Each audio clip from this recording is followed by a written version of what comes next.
Uhali gani mtazamaji wa TVE, karibu katika taarifa ya habari tukujuze yale yalojiri tuliyokuandalia kutoka chumba cha habari. Mimi ni Miriam Mlaponi, nitakusomea habari za kitaifa na kimataifa. Habari za biashara zitasomwa na Nizi Masinde, na kwenye habari za michezo tutakuwa naye Mohamed Jamal. Karibu hadi tamati. Kifuatacho ndani ya TVE habari.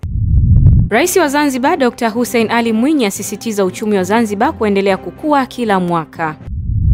Wafugaji mkoani Simiyu waendelea kuneemeka na kuboreshwa kwa minada ya mifugo.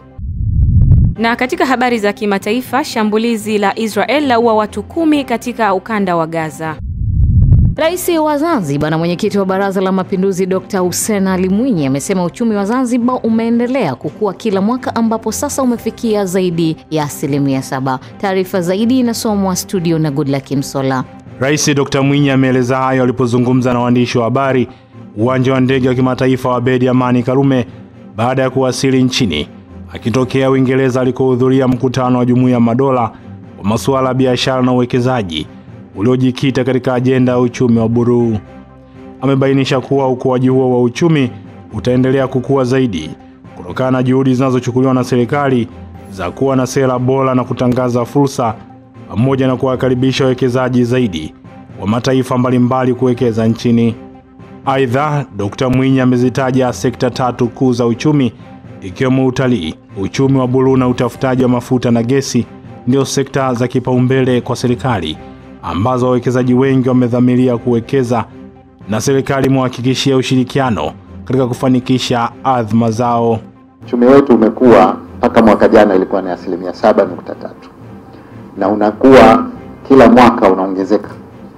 Kwa hiyo ukisikia takwimu unaweza kuzisikia takwimu zile za wakati wa COVID ambao ulishuka sana, lakini baada ya pale umeendelea kukua mwaka hadi mwaka mpaka mwaka jana ulikuwa ni 7.3. Kwa hiyo uchumi wetu umekuwa kwa kiwango kikubwa ukilinganisha na nchi nyingi za Afrika, na kwa maana hiyo ni kwamba sisi tuna fursa kubwa ya kuendelea kukuza uchumi wetu, na ndio takwimu tulizozitoa kwa wawekezaji kwamba uchumi wetu unakuwa, fursa zetu ni nyingi na bado ziko nyingi ambazo hatujazitumia vya kutosha, na ndio maana tunaendelea kuwashawishi wawekezaji waje nchini mwetu kwa ajili ya kushirikiana nasi. Akizungumzia sekta ya mafuta na gesi amesema kampuni nyingi zimejitokeza ambazo zimeingia mkataba na serikali juu ya utafutaji wa data za mafuta na gesi na kuzitangaza duniani kwa ajili ya kupata wawekezaji zaidi. Akizungumzia swala la Wazanzibari wanaoishi nje ya nchi diaspora, amesema mchakato wa kuwapatia hadhi maalum umefikia pazuri, kwani tayari umeshawasilishwa bungeni ili kupata ridhaa ya bunge hilo na wao waweze kupata fursa za msingi ikiwemo ununuzi wa ardhi. Kuna Watanzania ambao bado wana uraia wa Tanzania lakini wako kule wanafanya kazi katika maeneo mbalimbali, na wako wengine ambao si wa Tanzania tena, kwa maana kwamba sasa hivi wameshakuwa raia wa Uingereza lakini wana asili ya huku kwetu. Kwa hiyo bado tuko pamoja nao katika kufanya nao mipango ya maendeleo ya nchi yetu. Wote magrupu hayo mawili tulipata nafasi ya kukutana, na kwa kweli walihamasika sana, maana kwa mara ya kwanza naambiwa idadi kubwa kiasi kile walikuja kukutana na kiongozi kutoka Tanzania. Asante sana Goodluck Msola kwa taarifa hiyo. Naibu Waziri Mkuu na Waziri wa Nishati Dr. Doto Biteko ameipongeza Wizara ya Maliasili na Utalii pamoja na Wizara ya Mambo ya Nje na Ushirikiano wa Afrika Mashariki kwa kuandaa ziara ya mabalozi ya kutembelea vivutio vya utalii vilivyopo Zanzibar pamoja na mikoa ya Arusha na Kilimanjaro. Taarifa zaidi inasomwa na Recho Chacha. Dr. Biteko amesema hayo jijini Dar es Salaam wakati alipomwakilisha Waziri Mkuu Kassim Majaliwa katika uzinduzi wa ufunguzi wa ziara ya mabalozi katika vituo vya utalii, na kueleza kuwa mabalozi hao wanatakiwa kuendelea kukuza ushirikiano, na baada ya ziara hiyo watakuwa mabalozi wazuri wa utalii wa Tanzania. Tanzania is one of the most Africa tourist destination, naturally endowed with the beauty, wildlife, culture, history and many others. It is my hope that this diplomatic tour you're going to explore today, some of the areas that are going to see are mountainous hikings like Mountain Kilimanjaro, Africa High Peak in Kilimanjaro region, a major attraction for climbers and adventurers. Beside it, there is Mountain Meru, a science climb in Arusha, in the National Park of Arusha, special for acclimatization before climbing the mountain Kilimanjaro. You also see wildlife and national parks. Here we have Serengeti National Parks, Ruaha National Parks, Ngorongoro Crater, and many others that you can see. All these have different features varying from one another, and you are going to really experience a new adventure, and I wish you all the best as you move on. Naye Waziri wa Maliasili na Utalii Balozi Dr. Pindi Chana amesema ujumbe huo wa balozi utatembelea vivutio mbalimbali vya utalii vilivyopo Ngorongoro, Serengeti na mlima Kilimanjaro. Allow me to take this opportunity also to express our appreciation to Her Excellency Dr. Samia Suluhu Hassan, who is giving us enough guidance, enough leadership on the sector of tourism, whereby Her Excellency herself managed to make a documentary, Tanzania the Royal Tour. Kwa upande wake, naibu waziri wa mambo ya nje na ushirikiano wa Afrika Mashariki, Kosato Chumi, amesema baada ya safari ya Arusha na Zanzibar, mabalozi wataendelea kuitangaza Tanzania kimataifa. Balozi wa Komoro nchini na kiongozi wa balozi waliopo Tanzania, Ahmad El Badu Mohamed Faki, amesema kwa takribani miaka 11 aliyokuwepo nchini Tanzania, hiyo ni mara ya kwanza kwa kuwa na tukio la namna hiyo. Asante sana Recho Chacha kwa taarifa hiyo. Waziri wa Nchi Ofisi ya Rais TAMISEMI Mohamed Mchengero ameuagiza uongozi wa wakala ya barabara za mijini na vijijini TARURA kulipa madeni ya wakandarasi 322 bila upendeleo, ikiwa ni pamoja na kuwasilisha ripoti ya malipo hayo ofisini kwake April 14 mwaka huu. Pendo Mangala kutoka Dodoma anaarifu zaidi. Mchengero amesema hayo jijini Dodoma wakati wa uzinduzi wa semina ya wakandarasi TARURA na kamati ya kudumu ya bunge ya TAMISEMI inayolenga kutoa elimu ya matumizi ya Samia Infrastructure Portal, ambao ni mfumo wa utoaji wa mikopo ya ununuzi wa vifaa unaofahamika kama Samia Infrastructure Bond. Wakandarasi wa kanda zote nchi hii wafikirieni kwa usawa kutokana na kipato ambacho tumekipokea kutoka Wizara ya Fedha. Kila mmoja wetu aweze kupata sehemu ya madeni ambayo serikali ya awamu ya 6 inayoongozwa na Rais wetu Dr. Samia imetoa fedha hizo. Justus Amonga ni mwenyekiti wa kamati ya kudumu ya bunge ya TAMISEMI, ambapo amesema kuwa kupitia Samia Infrastructure Bond wakandarasi wanapaswa kuongeza imani kwa Watanzania kwa kutekeleza miradi waliopewa na serikali kwa ubora wa hali ya juu. Kilichobaki ni wakandarasi wenyewe kuhakikisha kwamba wanatekeleza miradi kwa ubora utakaowezesha kushawishi Watanzania wote kwamba wakandarasi wazao wameiva na wanaweza kutekeleza majukumu yao, lakini pia kutumia fedha hizi kwa lile lilokusudiwa, kwa maana zinaweza zisiwe na udhibiti zikishaingia kwenye akaunti zao. Kwa hiyo cha muhimu zaidi ni kujua malengo yao ili waweze kujijenga zaidi, lakini pia waweze kuwa mahiri ili waweze kuaminiwa zaidi. Kama amepewa milioni 300, awamu ijayo apewe bilioni 1, na wakati mwingine pia apewe bilioni 30, 40 na kuendelea. Awali kaimu mtendaji mkuu wa TARURA Mhandisi Edward Amboka amesema kuwa hatua ya utoaji wa mikopo hiyo inakwenda kurahisisha utekelezaji wa miradi ya barabara inayosimamiwa na TARURA. Na tunaamini sasa makandarasi watapata huduma za kifedha za kuwawezesha kwenye utekelezaji wa miradi kwa wakati, kwa ufanisi na kwa viwango vya ubora vinavyotakiwa, ambapo pia itaondoa ucheleweshwaji wa kukamilika kwa miradi, kwa sababu fedha inakuwa tena sio tatizo tena. Nao baadhi ya wakandarasi wameeleza changamoto zinazowakabili. Changamoto tulizokuwa tunazifesi kwa awali ni ucheleweshaji wa malipo. Kama unavyojua, utakuta wakandarasi labda tunapewa kazi, tunazifanya lakini malipo yanachelewa. Na sisi tunaweza kuwa tunasema labda fedha labda tulizonazo zinatusaidia kufanyaje kuendeleza hiyo miradi. Lakini sasa malipo yanapochelewa, hata sisi inatuwia ugumu kuendelea kuwalipa wafanyakazi, kulipia material. Kwa hiyo naona huu mfumo utakaokuja utatusaidia sisi kupata hizo fedha na kutusaidia sisi kuweza kutekeleza miradi kwa haraka zaidi na kuitekeleza miradi katika ule muda ambao tumepangiwa. Shida ya wakandarasi wazawa hasa sio issue ya of course tunaweza kusema mitaji sawa, lakini shida ni kulipwa kwa wakati. Ndio shida yetu kubwa sana. Sasa hii Samia Infrastructure Bond itatusaidia kwa maana kwamba tukiproduce zile certificates zinaweza kulipwa kwa wakati. Tunapolipwa kwa wakati na sisi ndio tunaweza kutekeleza miradi hii kwa wakati. Asante sana Pendo kwa taarifa hiyo. Chama cha Demokrasia na Maendeleo Chadema kimesema bado hakijatoa taarifa ya uamuzi wa kusaini ama kutosaini kanuni za maadili ya uchaguzi zinazotarajiwa kusainiwa Jumamosi, huku chama hicho kikisisitiza kuendelea na msimamo wake wa kutaka mabadiliko ya sheria na kanuni za uchaguzi ili kuweka mazingira ya usawa katika uchaguzi. Taarifa zaidi tuungane na Egula Kimsola. Akizungumza na wanahabari jijini Dar es Salaam, naibu katibu mkuu wa Chadema Amani Gorugwa amesema Chadema kupitia katibu mkuu wa chama hicho Jumamosi kitafanya maamuzi kama wasaini kanuni hizo ama wasisaini, huku pia wakieleza walishaandika baadhi ya mapendekezo kwa msajili wa vyama vya siasa juu ya marekebisho ya baadhi ya kanuni na sheria ya uchaguzi. Kati tume ya taifa imetuletea barua kuhusiana na masuala yanayohusu kuna kitu kinachoitwa kanuni za uchaguzi, alafu kuna kitu kinaitwa kanuni za maadili. Tarehe 29 mwezi wa 12 mwaka 2024 katibu mkuu wa chama chetu alimwandikia mkurugenzi wa uchaguzi kwamba tuna hoja hizi za msingi ambazo ni vyema ziwe addressed, na kwa kweli kwa bahati mbaya sana tume haijaweza kutujibu.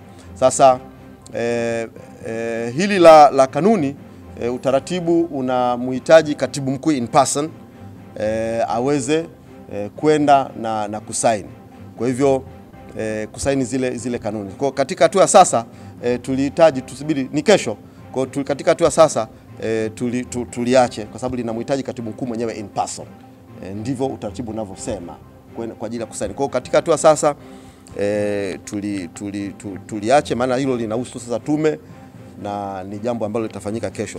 Aidha, Amani ameeleza maendeleo ya kampeni ya michango kwa ajili ya kukiendesha chama hicho ijulikanayo kama Tone Tone, ambapo amesema hadi sasa wameshakusanya jumla ya shilingi milioni 105 na 67 kupitia majukwaa tofauti ikiwemo ya kidijitali, huku wakiwahimiza wananchi kuendelea kujitokeza kuchangia chama hicho ili kiendelee na operesheni zake. Nitoe taarifa rasmi ya fedha za Tone Tone cash taslimu ambazo zimepokelewa katika mifumo tulio-washirikisha wa Tanzania. Mpaka kufika jana, akaunti yetu ya chama NMB account, benki ya NMB, mpaka kufika jana tumepokea shilingi milioni 19,717,971 kwa njia ya Watanzania kuweka matone yao kwenye benki ya NMB. Tumepata milioni 19,717,971 kwa njia ya M-Pesa, ile namba yetu maarufu sana ya M-Pesa. Hiyo namba ni 0744 446969 ambayo jina linasoma Chadema HQ. Mpaka kufika jana Watanzania wametuchangia milioni 71,487,831. Tanzania wametuma Tone Tone mpaka tumepata kiasi hiki ambacho nimekitaja. Kwa njia ya M-Pesa Digital, huu ni mfumo tulioutangaza ya kwamba unalipa na inakuwa kama unalipa bili. Watanzania kwa njia ya M-Pesa lipa bili wamechanga milioni 11,300,000. Milioni 11,300,000. Kwa njia ya Airtel Digital lipa bili kwa njia ya Airtel, Watanzania wamechanga milioni 1,633,343. Hii ni kwa njia ya Airtel lipa bili. Kupitia akaunti yetu ya CRDB Bank, Watanzania wamechanga shilingi 928,490. Kwa hivyo jumla ya mpaka kufika jana fedha ambazo tumezipata, and we are so much proud kwa jinsi ambavyo Watanzania wametutendea haya. Katika pesa hizi Watanzania wamejikomiti kwamba malipo yao yawe ya kujirudia. Kwa hiyo ukiona ninataja hivi, ujue manake mwezi ujao kuna sehemu kubwa ya fedha hizi zitajirudia, wanakatwa moja kwa moja. Kwa jumla ya fedha yote ambayo tumechangiwa ni shilingi milioni 105,067,636. Hata hivyo, Chadema imesema sekretarieti ya chama hicho inatarajiwa kuketi siku ya leo kwa ajili ya kujadili muendelezo wa operation ya mikutano ya hadhara na kisha baadaye kutangaza ratiba mpya ya mikutano hiyo katika maeneo ya kanda ya kati na sehemu nyingine za nchi. Asante sana Good Luck kwa taarifa hiyo. Asasi za kiraia nchini Azaki zimejipanga kushiriki kikamilifu katika mchakato wa dira ya maendeleo ya taifa ya mwaka 2050 kwa lengo la kuhakikisha dira hiyo inaleta tija kwa Watanzania katika nyanja mbalimbali za kijamii na kiuchumi. Recho Chacha ameandaa taarifa zaidi. Kauli hiyo imetolewa na mkurugenzi mtendaji wa Foundation for Civil Society FCS, Justice Rutenge, wakati wa uzinduzi wa maandalizi ya wiki ya Azaki iliyofanyika jijini Dar es Salaam, ambapo kilele cha maadhimisho hayo kitafanyika jijini Arusha. Lengo la kufanya wiki ya Azaki ni kuleta pamoja wadau wa sekta ya Azaki kwa ajili ya kufanya mijadala mbalimbali ambayo inahusu maendeleo au mustakabali wa nchi ya Tanzania. Kila mwaka tuna utaratibu wa kurefresh maudhui ya wiki ya Azaki, na mwaka huu tutakuwa tunaangazia mchakato mzima wa dira ya taifa. Watanzania wengi wanafahamu kwamba mwaka huu tumeshiriki kwa kina sana kwenye process ya kutengeneza dira yetu ya maendeleo ya mwaka 2050, ambayo ni fursa ambayo inakujaga mara chache, mara moja kwa miongo miwili au miwili na nusu. Kwa hiyo sisi kama sekta ya Azaki tunakaa pamoja kwa ajili ya kujadili ni nini tunaweza tukafanya kuchangia katika yale maono ambayo tumeyaweka pamoja kama wananchi wa taifa la Tanzania. Kwa upande wake, mwenyekiti wa kamati ya maandalizi ya wiki ya Azaki, Nesia Mahenge, amesema wiki hiyo itakuwa na matukio mbalimbali ya kijamii ambayo yanalenga kuibua changamoto na mahitaji ya jamii ili kuisaidia serikali kufikia na kuhudumia wananchi kwa ufanisi. Tunapofanya hii tathmini na kukutana kama sekta, tunachosema tunaangalia upande wa jamii. Jamii ndio ambayo inatuambia sisi tatizo na mahitaji ni nini.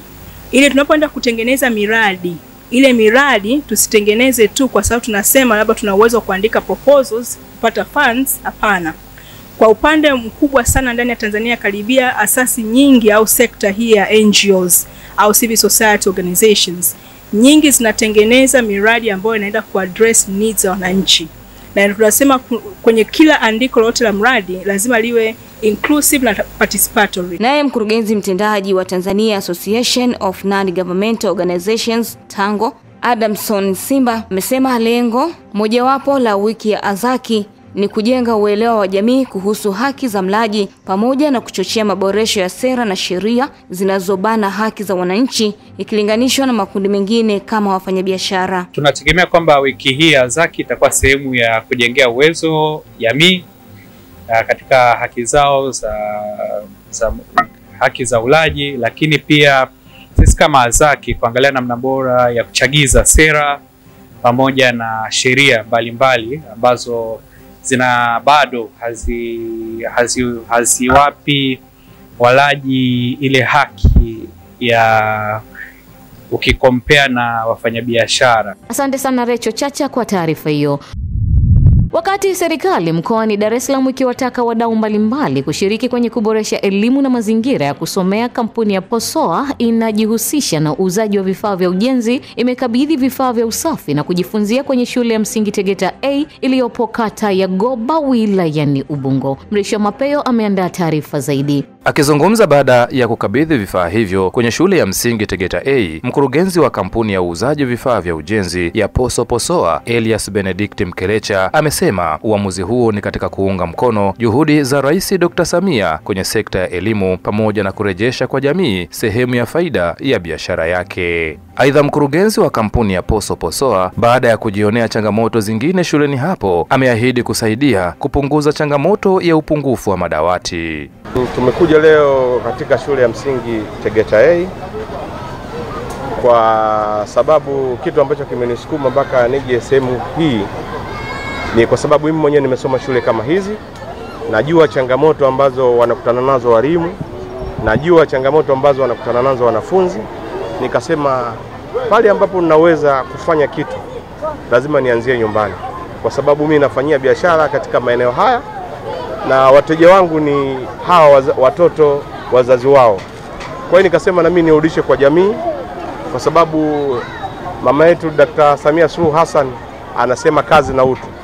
Kwa hiyo tunapofanya kazi lazima tuwe na utu, na sisi utu wetu tukasema tuulete katika shule ya msingi Goba Tegeta A. Kwa upande wao walimu wa shule ya msingi Tegeta A, Aristide Simtakile, mkuu wa shule hiyo, na mwalimu Morris Oswald Mbuge, mlezi wa shule hiyo, wamewataka wadau ikiwemo wazazi kushiriki kikamilifu kukabiliana na changamoto za shule hiyo, huku mwenyekiti wa wazazi Donald Mbawala akiomba jamii kusaidia kuboresha kiwanja cha michezo. Tunashukuru kwa neno lenu na msaada wenu ambao umetuahidi na ambao umetuletea.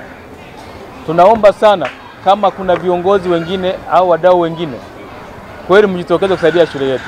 Tunawaomba sana mjitokeze, hali ya shule yetu mnaiona.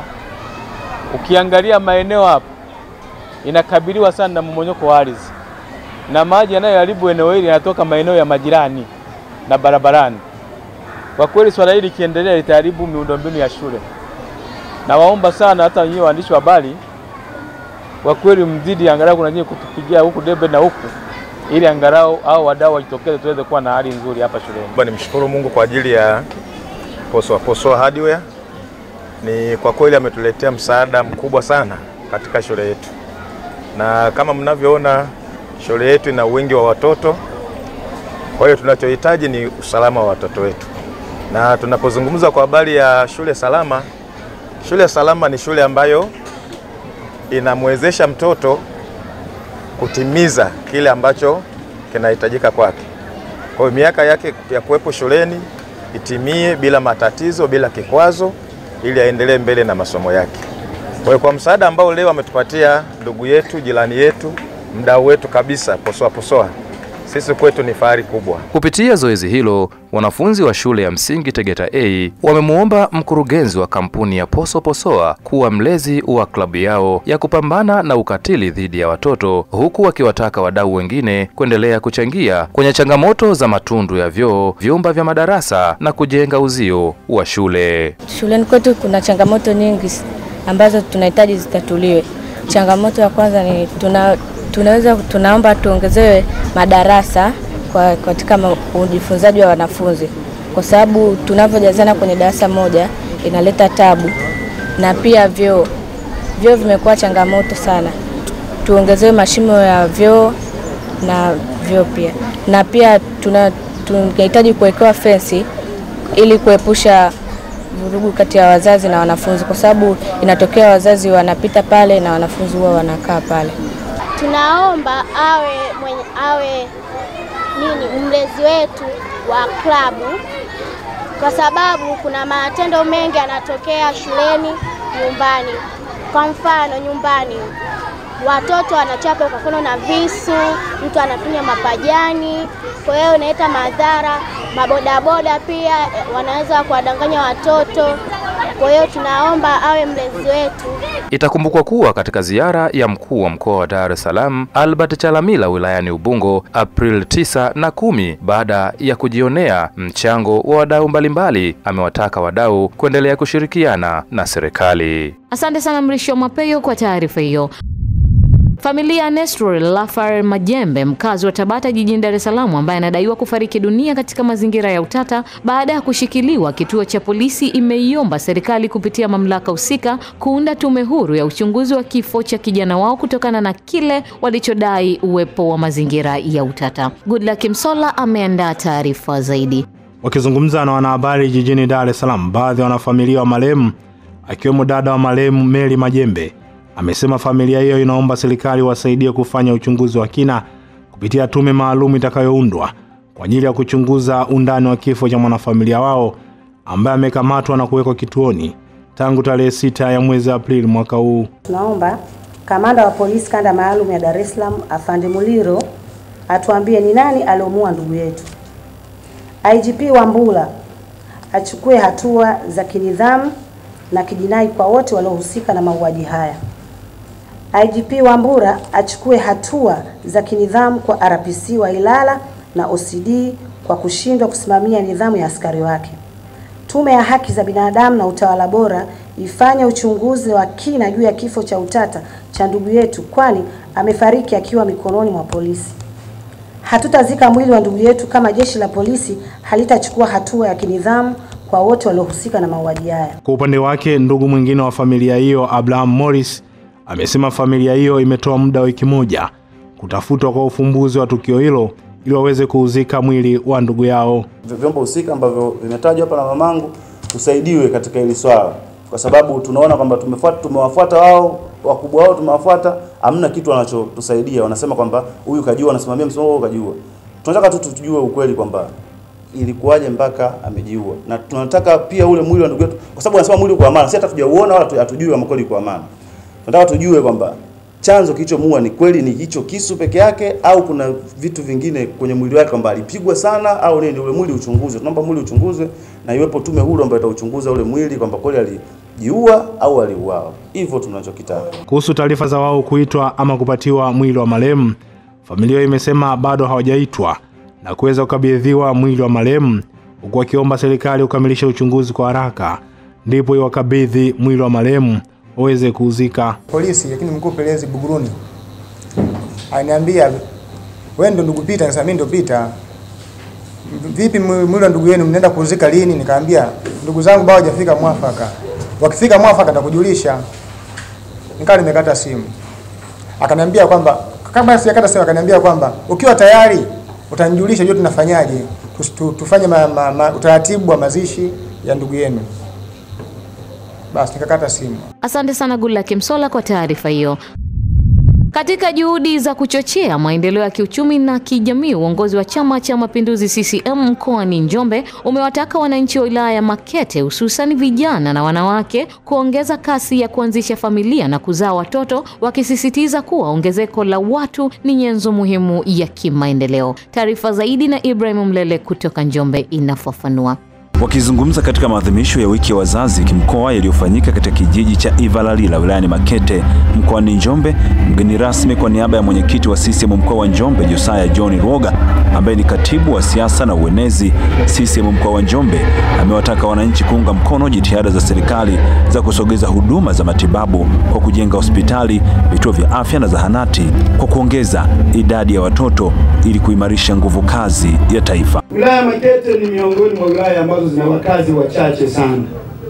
Maana atakapopiga kura sio wengi kulinganisha na Ludewa na Makambako, au sio?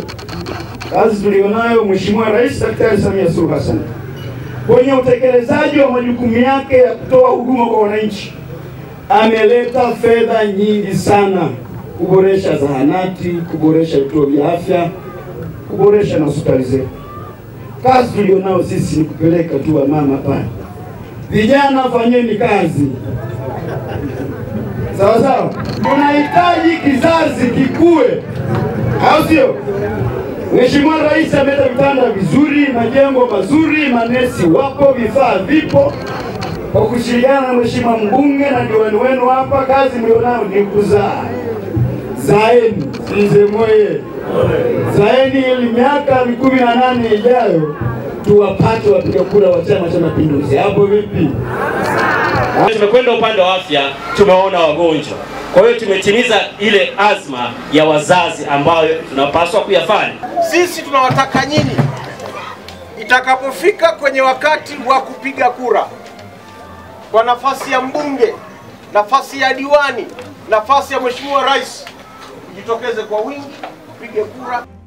Kupitia maadhimisho hayo, viongozi wa CCM kwa kushirikiana na jumuiya ya wazazi walitembelea hospitali ya wilaya ya Makete, huku hali ya idadi ndogo ya akina mama kwenda kujifungua watoto kwenye hospitali hiyo ikielezwa. Ile ya mama ambao bado wanasubiria kujifungua kwa mama 15. Ndio wa miundombinu tulishapokea milioni 74 katika kijiji hiki.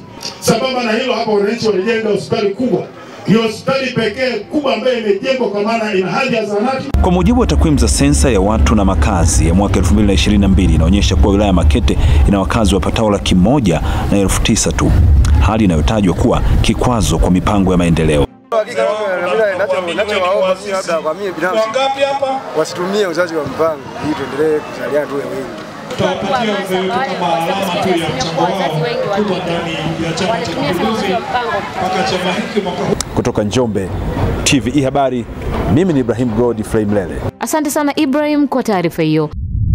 Halmashauri ya wilaya Geita imesaini mkataba rasmi na mgodi wa Buckreef Mining Company BMC kwa ajili ya utekelezaji wa miradi ya uwajibikaji wa kampuni kwa jamii CSR kwa mwaka wa fedha 2024-2025, mkataba wenye thamani ya shilingi milioni 420. Taarifa na Joel Maduka kutoka Geita inaarifu. Hafla ya utiaji sahihi imefanyika katika ofisi ya mkuu wa mkoa wa Geita na kuhudhuriwa na viongozi mbalimbali wa mkoa, halmashauri pamoja na wawakilishi kutoka mgodi wa Buckreef. Akizungumza katika hafla hiyo, kaimu meneja mkuu wa mgodi wa Buckreef Isaka Binsansaba amesema kuwa wamehamasika kuendelea kushirikiana na jamii kutokana na mafanikio makubwa yanayopatikana kupitia miradi ya CSR hususan katika sekta ya elimu, afya na miundombinu. Lakini natutia hamasa sana tunapofanya kazi ambazo zinakwenda kusaidia, zinakwenda kunyanyua maisha ya wananchi wetu. Wote mnajua miradi mingi ya CSR inajikita zaidi kwenye elimu na afya na shughuli zingine, lakini zaidi maeneo hayo. Mgodi wetu ulianza uzalishaji miaka 3 iliyopita na tumeendelea kufanya hivyo kwa miaka 3 mfululizo, na mwaka huu ni wa 3 na tumetoa kwenye bajeti yetu takriban shilingi milioni 420. Kwa upande wake, mwenyekiti wa halmashauri ya wilaya Geita Charles Kazungu ameelezea kuwa fedha hizo zitaelekezwa kwenye miradi ya kipaumbele katika kata 5 ambazo ni Rwamgasa, Kaseme, Butundwe, Butobera na Busanda. Mpango huu ambao tumemaliza kusaini, walipoleta zilikuwa wameweka kwenye kata ambazo zinazunguka mgodi, tukawaambia 60% kulingana na jiografia ya halmashauri yetu. Acha tumege kidogo zikatekeleze miradi kwenye kata zingine kwenye zile 60%. Hawakuwa wagumu, tulitoa baadhi ya fedha tukapeleka kwenye kata 2 kwenye halmashauri yetu kwenda kutekeleza miradi ya kijamii, na leo hatimaye tumekwenda kusaini. Kwenye shule ya sekondari Isingiro wameweza kutujengea jengo la maabara na huduma inaendelea. Lakini vile vile kwenye zahanati yetu wametujengea jengo la maabara. Hatua za utekelezaji kwa huduma zinakaribia kuanza kwa sababu ilikuwa ni baadhi shimo tu. Lakini vile vile walikuwa wakishiriki kutoa baadhi ya maeneo vifaa vya michezo kwenye shule. Naye mkuu wa mkoa wa Geita Martin Shigera amesema kuwa utekelezaji wa CSR ni takwa la kisheria kwa kampuni na ni njia muhimu ya kurejesha kwa jamii kile kinachopatikana kutokana na rasilimali zilizopo. Kama mnafahamu, CSR ni takwa la kisheria na ni wajibu wa lazima wa hiari. Yaani hiari yenye ulazima, sio hiari ya kutaka usitaki, yaani hiari yenye ulazima. Kwa hiyo Buckreef unafanya kazi yenu vizuri, na ndio maana miradi ya CSR katika mgodi wa Buckreef hauna migogoro. Miradi itakayotekelezwa kupitia mkataba huo ni pamoja na ukamilishaji wa kituo cha afya cha Rwamgasa, ujenzi wa barabara katika eneo la Kaseme, pamoja na ujenzi wa vyumba viwili vya madarasa katika shule ya msingi Lubanda. Mtazamaji, hii ni taarifa ya habari na mimi ni Miriam Mlaponi. Tupate mapumziko mafupi kisha tutaendelea na taarifa ya habari. Kifuatacho ndani ya TVE Habari. Wafugaji mkoani Simiyu waendelea kunemeka na kuboreshwa kwa minada ya mifugo.